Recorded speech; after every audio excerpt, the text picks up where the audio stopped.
Officers make a lot more money than enlisted do. They have a lot of responsibility. It's not rainbows and unicorns over on the officer side. So let's get into my number one tip. My number one tip on why I say enlisted is a pro versus officer is that enlisted. Okay, stop what you're doing right now, y'all. Go ahead and pause for the cause and hit that subscribe button. Your girl is trying to reach her goal of 50K this year, and I'm going to need y'all help. So go ahead and hit that subscribe button now. Help me reach this 50K in 2021. And while you at it, go ahead and support.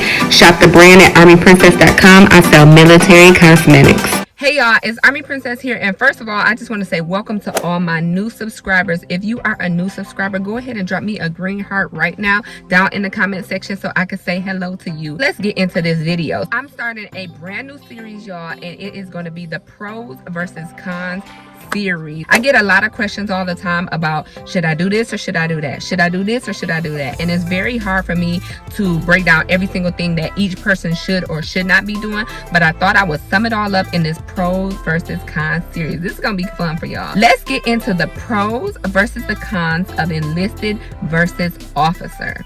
So this question is a question that I get so often. I get this a lot, and it's not like a clean slate. It's not an easy answer, but I'm going to give you my input, what I think, my pros and my cons on being enlisted versus officer in the U.S. Army, because I can't speak about any other branch. The only branch that I'm talking about in this specific video is Army. So the first pro of being enlisted, in my opinion, is that you really get to know the Army. You really get to know like your job. So what does that mean? What I mean by you really get to know the Army is you go through basic training. Officers don't go through basic training. They go through their own version of officer basic training, but it's not the same as enlisted basic training. Enlisted basic training, what you're gonna get is, you know, that actual drill sergeant interaction. You're gonna learn all of the basic Army warrior tasks like land nav, shooting at the range, putting a weapon together, all the stuff that you need to be an actual soldier in the U.S. Army. You will learn all of that stuff in basic training. Basic training gives you the basics for what you need to know in your military career. And so by being enlisted, by going through that training and by learning that stuff initially when you first join the military, it kind of sets the overall tone for what your experience will be like in the military, because you get all of the basics up front. Some people might consider that a bad thing. Oh, I have to go through basic training. Y'all, basic training is not that hard, and you're gonna want to know the basics once you get in the military. That's why I say this is a pro, because you get to learn all of the basics. Now don't get me wrong, they still have to go to the range, they still have to do, you know, land nav and that stuff, but they don't get it like we get it in basic training. Hands-on, actually doing it, actually learning it, having it ingrained in us, and we having that and carrying that along with us through our career as soldiers, because we're going to do it more often, we're going to use it more often. So that's my first pro. The next pro that I mentioned was learning your job. So I use myself as an example. I am a 68 Quebec, which is a pharmacy technician. As a pharmacy technician, I go through my AIT school. I learn my job. I'm doing my job for the most part. I'm learning my job. I'm doing my job every single duty station. It may be more, it may be less, it may be a bigger environment, it may be a smaller clinic, but for all intents and purposes, I'm actually doing my job. What that does is it allows me to know my job inside and out. I'm not placed in a different position at a different place and asked to do something else. I'm doing my job as a pharmacy technician. So another pro on the enlisted side is you really get to know your job. You become the subject matter expert in that MOS. You learn that MOS, you train on that MOS, you teach that MOS, and you know it inside and out. You get the technical certifications and all the things you need to do to take that MOS on the outside in the civilian world if you should need to. So that's the part that I really like about being it, is that I really know my job because I actually get to do my job. Real quick, if you all are getting jewels out of this information, if you are gaining knowledge out of this video, please go ahead and hit the subscribe button right now. I would love for you to join the platoon. My goal this year is to hit 50K, and I know we can do it with everybody's help. But let's get into the next tip, which brings me to my next point, is actually hands-on. Now, a lot of times as the officer, you may not necessarily be doing your job, or you may not actually have it, or you may not have the hands-on capabilities to actually do that job. A lot of times officers are managing. They're doing the overarching managing, the plan, the layout to make sure the pharmacy is running right, but they may not actually be doing pharmacy technician work. So this could be a pro or a con depending on how you look at it, but some people aren't cut out to be a manager. Some people don't do well with the logistical side of managing, making sure everybody's there, making sure you have all the equipment, making sure the pharmacy is running smooth. Whatever the case may be, you can tailor it to your specific MOS. When you get more to the officer side, you're not actually doing the job hands-on. You're just looking at it down in a microscope, and you're managing. This tip right here is probably my favorite tip, my number one tip, the number one reason why I say enlisted is the route to go rather than being officer. And I have a helicopter flying above me, which is making a lot of noise as I'm trying to make this video.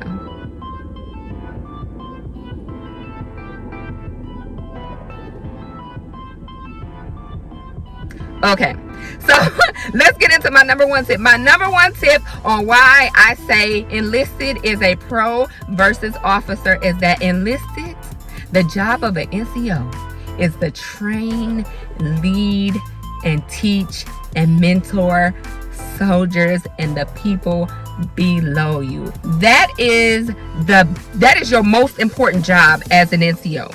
NCOs are enlisted. Once you get past private, PFC, specialist, and you make it to E5, which is an NCO, your primary job is to train, lead, teach, mentor, motivate all of the people below you, because all of the people below you, those privates and those specialists and those PFCs, will one day become NCOs as you move up in ranks and you retire out of the military. The officers, that's not their job. And what I mean by training and teaching and mentoring is you really get the hands-on with your soldiers.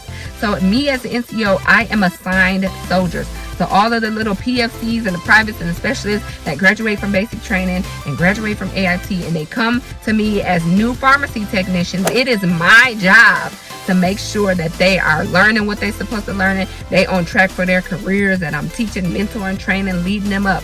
That is not an officer's job. An officer doesn't really get to do that. Now, if you have some really good officers, like my leadership, my officer is really good, but she's prior service, she used to be enlisted, she knows what that means to mentor, train, and lead, and she'll take it upon herself to do that. But you may not, probably may not get that from most officers, because that's just not their lane. That's not their job. They don't really get to work like every day in the trenches hand on with the soldiers like the enlisted do. For officers, they are so far removed, because like I said, officers mainly do that overarching thing. They're just looking down to make sure operations are run. They're not in the nuts and bolts to see how you run the operation. So sometimes they're so far removed, they can't understand, like, this soldier needs this to achieve this job, or this soldier is having issues with this, so we may need to tweak it like this in order to get that overarching thing done. They don't see all the little nuts and bolts. They just see the overarching thing. And so by you working with these soldiers, training them, leading them, mentoring, it is so fulfilling to see those soldiers grow up in the ranks, to see them get promoted, to actually be at their promotions and their ceremonies and when they get certifications, and to see them become the NCOs that you trained them up to be.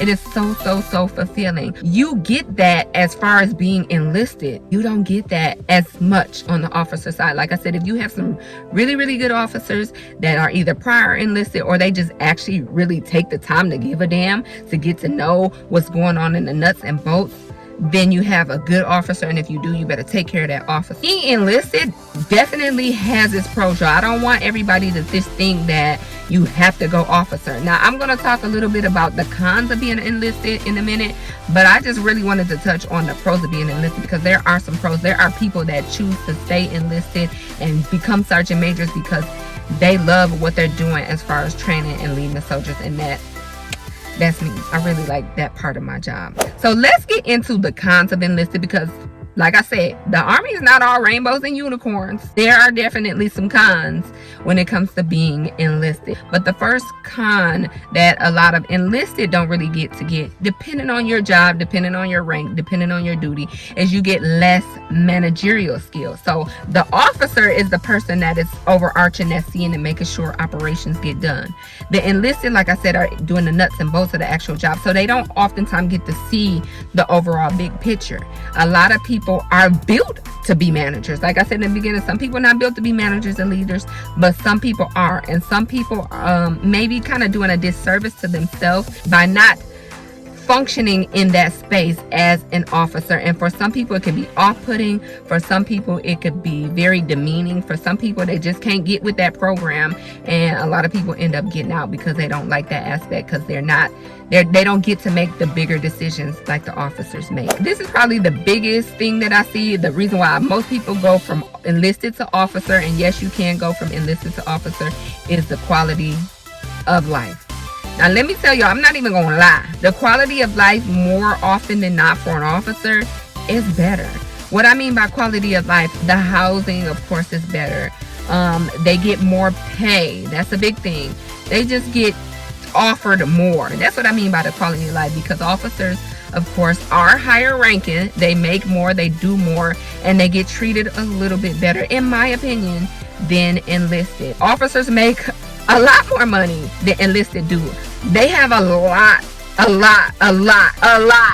of responsibility. It's not rainbows and unicorns over on the officer side. And that's one of the reasons when I learned about what officers do, I was like, nah, I think I'm good over here on the enlisted side. I don't think I want to be an officer. Officers have a lot of responsibility, and for me it was a con. For some other people it may not be a con, but you are in charge of all of those soldiers. Like, you are in charge of their well-being. You are in charge of the operation. So like I said, it's the officer's job to make sure, you know, pharmacy is running good and smooth, and everybody get their medicine, and no mistakes and stuff happen.